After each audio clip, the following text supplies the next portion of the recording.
En 2024, la plupart de nos youtubeurs préférés sont en train de célébrer leurs 10 ans sur les réseaux. C'est quelque chose qui nous émeut forcément un petit peu, étant donné qu'on les suit depuis un petit moment. Dans ces dernières semaines, on a pu voir le documentaire Merci Internet de Squeezie et encore plein d'autres vidéos de créateurs qui retracent leurs 10 dernières années sur les réseaux. Et en particulier ces moments où ils ont atteint des milestones. Je dois dire que je regarde ces vidéos avec beaucoup de tendresse, parce que moi aussi, je me pose la question, où est-ce que j'en étais il y a 10 ans? Et en fait, ce qui est assez rigolo, c'est qu'à 9 ans, moi aussi, j'ai ouvert ma chaîne YouTube. Et si vous regardez mes chiffres, vous êtes peut-être en train de vous dire, mais attends...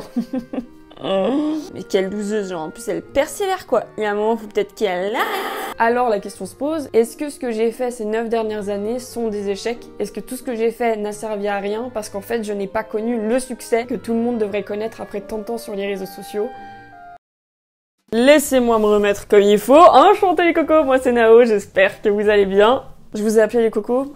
Ça c'est un peu nul comme son nom, je m'excuse. Bah écoutez, bienvenue. Merci d'avoir cliqué sur cette vidéo. Bienvenue à tous et en particulier si vous êtes des petits créateurs. J'espère que cette vidéo pourra vous aider, pourra vous rebooster. En tout cas parce qu'il faut pas abandonner. Ok, on n'abandonne pas, on lâche rien.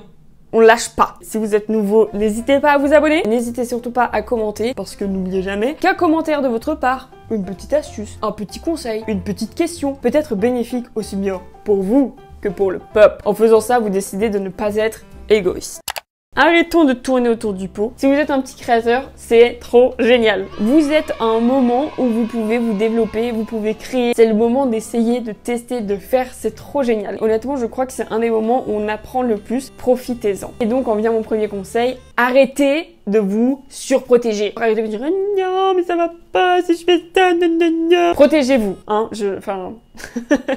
vous avez compris quoi. Faites attention à vous. Ne partez pas en mode YOLO. Rien de ce que je fais, il y aura des conséquences de la vie. Il y aura des conséquences. Le problème, c'est quand vous vous surprotégez, c'est le moment où vous trouvez plein d'excuses. Vous avez ce moment de remise en question qui est bien, mais qui peut être très mauvais. Pas dans le sens remise en question où en fait c'est pas des questions que vous posez, c'est ça marche pas parce que l'algorithme est trop nul et qu'il m'aime pas, ça marche pas parce que personne m'aime, ça marche pas parce que tout le monde s'en fout. Vous devez faire votre remise en question sous forme de questions et de manière plus professionnelle. Et c'est une très bonne chose peut-être de le faire après chacune des vidéos que vous postez. Qu'est-ce que je peux faire mieux? Peut-être la section commentaires n'a pas fonctionné comme il faut. Qu'est-ce que je pourrais faire pour faire bouger un petit peu plus cette section commentaires? Est-ce que ma vignette était intéressante? C'est une vignette qui donne envie de cliquer dessus. Si jamais vous avez des questions de remise en question, un commentaire. Première question que j'aimerais vous poser. Si vous êtes un petit, je vous appelle comme ça mais je sais que l'âme est grande, créateur de contenu, et que vous vous dites je fais tout ces efforts pour rien, ça sert à rien, tout ce que je fais personne regarde, quelle est votre propre définition du succès? Quelle étape est-ce que vous allez franchir au bout d'un moment qui vous dira ok, c'est bon, à cette étape-ci, je serai full content, j'ai tout compris à la vie, moi trop bien, j'ai le sourire comme une banane. Quelle sera cette étape-là? Je vous laisse... Effectivement, l'idée de l'argent, j'aurai du succès, j'aurai réussi quand je gagnerai de l'argent par ce que je fais, par mon talent. C'est très bien. Maintenant, c'est là où il faut peut-être freiner un petit peu le truc, parce que, imaginons, si c'est la seule chose qui vous motive, quand tu fais du réseau social, et en particulier du YouTube, une grosse partie de ce que tu vas vendre va être toi. Pas dans le mauvais sens du terme, mais ça va être toi, ta personnalité, qui tu es. En tant que créatif, tu vas forcément refléter qui tu es à travers le contenu que tu vas créer. Si ta seule ambition, c'est l'argent, et je dis pas, d'accord, c'est une très bonne ambition, mais si c'est ta seule ambition, imagine, t'as une passion pour la papeterie, et sur la devanture du magasin, c'est juste marqué « Donnez-moi du fric ». Non, on est d'accord que tu n'irais pas acheter là, parce qu'il y a d'autres magasins qui le font peut-être un petit peu différemment, et il faut réussir à vendre son pourquoi. En parlant du documentaire de Squeezie, pour faire la promo de tout ça, Squeezie a fait plusieurs interviews, et dans une des interviews que j'ai pu écouter, au bout d'un moment, la personne en face de Squeezie lui dit « Vous êtes un génie ». Ce à quoi Squeezie a répondu « Je ne suis pas un génie. MDR mec ». Bien sûr que oui, t'en es un. Il a complété sa réponse en disant « Non, je ne suis pas un génie. Quand j'étais plus jeune, je me rendais compte que je n'avais absolument rien à perdre, donc quand j'avais une idée, je me levais et je la faisais ». S'il y a bien une chose que je peux ressortir de l'exemple de Squeezie, c'est que les réseaux sociaux, et YouTube en particulier, ont une règle simple. Elle est en 3 étapes. Tu agis, tu fais, tu crées. Et c'est là où peut-être que moi, si on regarde les chiffres que j'ai maintenant, l'effet papillon aurait peut-être pu être différent. Parce que la règle que je m'imposais avec YouTube était la suivante. Il fallait que j'ai une idée, que j'ai le temps de la faire et que j'ai l'envie de la faire. Pour que je puisse créer une vidéo, que je puisse faire une vidéo que j'allais mettre sur ma chaîne, il me fallait impérativement ces 3 éléments-là, qui me semblent très importants. Le problème avec cette règle, c'est que des fois j'avais le temps et l'envie mais j'avais pas d'idée, que j'avais l'idée et le temps mais j'avais pas l'envie, ou que j'avais une idée et l'envie mais que j'avais pas forcément le temps. Et le fait d'avoir fonctionné comme ça pendant très longtemps m'a fait me donner énormément d'excuses. Je considère pas ça comme étant quelque chose de grave, étant donné que pendant très longtemps, j'ai considéré YouTube comme étant un hobby, quelque chose que je faisais donc quand j'avais du temps. Sachant qu'en fait, mon objectif n'a jamais été d'être une youtubeuse, d'avoir du succès à travers YouTube. Par contre, je vais pas négliger le fait que des fois je pense à ça. Je pense à cet effet papillon où en fait je me dis peut-être que si je m'étais plus botté les fesses, si je m'étais vraiment mis de la discipline et de la persévérance, peut-être que les choses auraient été autrement. Est-ce que c'est un regret? Non. On a tous des perceptions différentes de comment est-ce qu'on utilise YouTube. Que YouTube n'est pas qu'un endroit où on doit devenir youtubeur. Une chose qu'on a tendance à oublier, et en particulier quand on est un petit créateur, c'est que YouTube est une plateforme. YouTube est une toile. Et l'objectif de YouTube est d'en faire ce que l'on veut. Je dois avouer que pour ma part, j'ai utilisé YouTube comme étant mon portfolio. J'ai toujours été personnellement attirée par les caméras, être derrière la caméra, hein, pas être devant. Je savais que c'était un domaine dans lequel je voulais travailler et donc il fallait que je trouve un endroit qui puisse m'accueillir et où je pouvais montrer mon travail. En plus d'être une plateforme où on peut publier une vidéo, on apprend 15 métiers différents. Et ça, c'est une perspective de YouTube qu'il faut surtout pas oublier. Le nombre de compétences et de skills que l'on développe parce qu'on crée, qu'on va publier, qu'on va interagir avec notre communauté.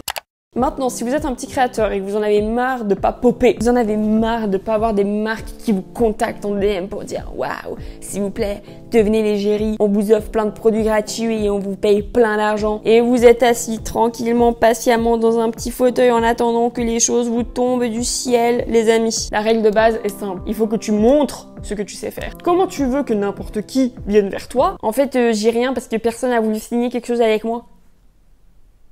Ladies and gentlemen, là, on se secoue. L'idée, c'est de fake it till you make it. La magie va faire que plus tu fais ça, avec le temps, l'engouement, la qualité de ce que tu fais, une entreprise, une marque qui t'intéresse va forcément être intéressée. La question que je te pose est pourquoi est-ce que tu devrais attendre que ce soit eux qui envoient le premier texto? On est en 2024. Il y a un moment, c'est toi qui prends les rênes. C'est toi qui slide dans leur DM. Et là, tu leur pitches un truc, genre, j'ai une idée. T'expliques un peu ton idée, mais tu dis pas trop parce que ils sont super bons à voler tes idées aussi, ces gens-là. Puis-je avoir l'email du responsable de communication dans votre entreprise? Gros bisous, à très bientôt! La chance, faut la saisir, mais faut aussi la créer. Il n'y a pas besoin d'être un grand nom pour pouvoir faire de la création de contenu sponsorisé. En particulier aujourd'hui, les marques se tournent de plus en plus vers des petits créateurs. C'est ce qu'on appelle un créateur UGC. UGC qui stand for User Generated Content, ou en français, contenu généré par utilisateur. Je vais pas m'éterniser sur ce qu'est un créateur UGC dans cette vidéo. C'est un truc qui commence doucement à arriver en France et qui va boomer cette année, j'en suis sûre et certaine. Si jamais c'est un sujet qui vous intéresse, n'hésitez pas à me laisser un commentaire par rapport à ça. Je vous ferai une vidéo qui sortira d'ici quelques semaines par rapport à ce sujet-ci. Mais en attendant, vous pouvez faire vos propres petites recherches.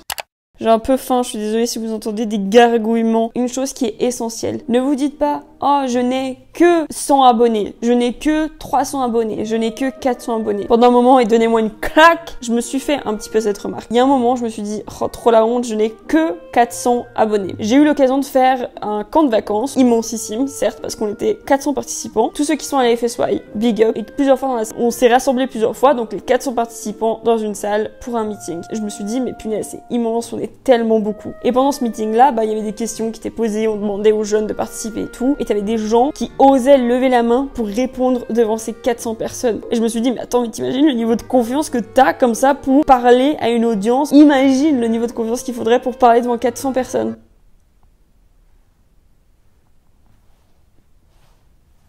Et là, il y a vraiment ça au café. Clic! Ces 400 personnes qui, au bout d'un moment, ont regardé une de tes vidéos et ont appuyé sur abonner, font partie de ces gens qui t'ont fait confiance, font partie de ces gens qui t'encouragent. Et c'est des humains, ces 400 gens-là. Ce sont des gens qui ont des vies, qui ont pris le temps de regarder une de tes vidéos, qui se sont dit « Ah, sympathique !» et qui ont clic, appuyé sur le bouton abonner. C'est fou! Pense à ça! Ne négligez pas les gens qui vous suivent. Au contraire, donnez-leur tout. Donnez-leur toute votre attention, tout votre amour, tout qui vous êtes.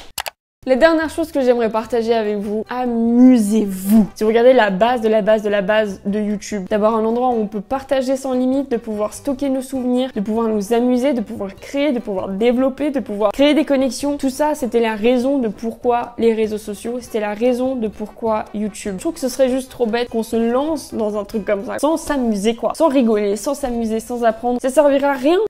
Ne négligez pas tout ce que YouTube peut vous apporter, aussi bien professionnellement parlant que mentalement, d'avoir cet endroit où on peut décharger toutes ces idées. Il y a 9 ans, quand j'ai commencé, j'étais dans une phase où j'avais vécu un truc assez traumatisant et je commençais petit à petit à aller mieux. Et YouTube a été un reboost pour moi au niveau de ma confiance et de mon identité. J'étais quelqu'un de nature très réservé, très timide, qui a toujours eu peur de donner mon avis, d'ouvrir ma bouche, parce que j'avais toujours peur de zozoter au mauvais moment et que j'ai jamais réussi à trouver mes mots facilement et à articuler comme il faut. Le fait d'essayer, de faire et de créer m'a permis vraiment de m'épanouir. Et donc pour cela, merci YouTube. Merci du fond du cœur d'avoir regardé cette vidéo. J'espère qu'elle a été un reboost pour vous. N'hésitez pas à donner vos conseils et vos astuces en commentaire. Je vous fais de gros bisous. À très bientôt dans une prochaine vidéo. Bye!